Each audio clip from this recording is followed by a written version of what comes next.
স্থানীয় সময় শুক্রবার ভোররাতে ইউক্রেনের রাজধানী কিয়েভে জোরালো ক্ষেপণাস্ত্র ও ড্রোন হামলা চালায় রাশিয়া। পাশাপাশি লিভিভ, লুৎস্ক সহ আরও কয়েকটি শহর লক্ষ্য করে হামলা চালায় রুশ সেনারা। ইউক্রেনীয় কর্তৃপক্ষ জানিয়েছে, রুশ ক্ষেপণাস্ত্রের আঘাতে ধসে পড়ে আবাসিক ভবন, দাউ দাউ করে জ্বলে ওঠে আগুন। এ ঘটনায় বেশ কয়েকজন হতাহত হয়েছেন।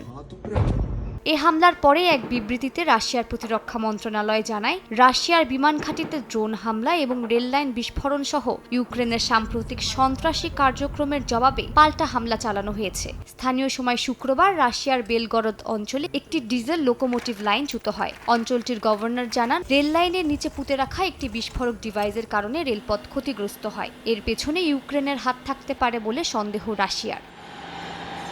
এই উত্তেজনাপূর্ণ পরিস্থিতিতে হোয়াইট হাউসে মার্কিন প্রেসিডেন্ট ডোনাল্ড ট্রাম্পের সঙ্গে সাক্ষাৎ করেন জার্মান চ্যান্সেলর ফ্রেডরিক মের্জ।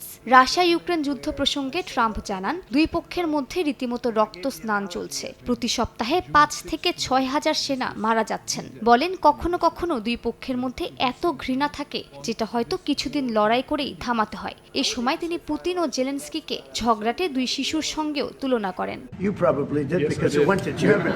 কখনো কখনো দেখা যায় দুই শিশু পার্কে দাঁড়িয়ে মারামারি করছে, আপনি চেষ্টা করে ওদের আলাদা করতে পারবেন না। ওরাই চায় না কেউ ওদের টেনে সরাক। মাঝে মাঝে সবচেয়ে ভালো হয় একটু সময় ওদের ঝগড়া করতে দেয়া, তারপর আলাদা করা।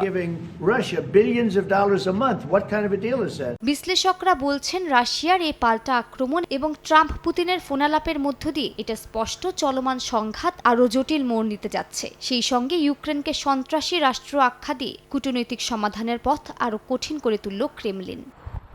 মালিহা সুহরওয়ার্দী, সময় সংবাদ।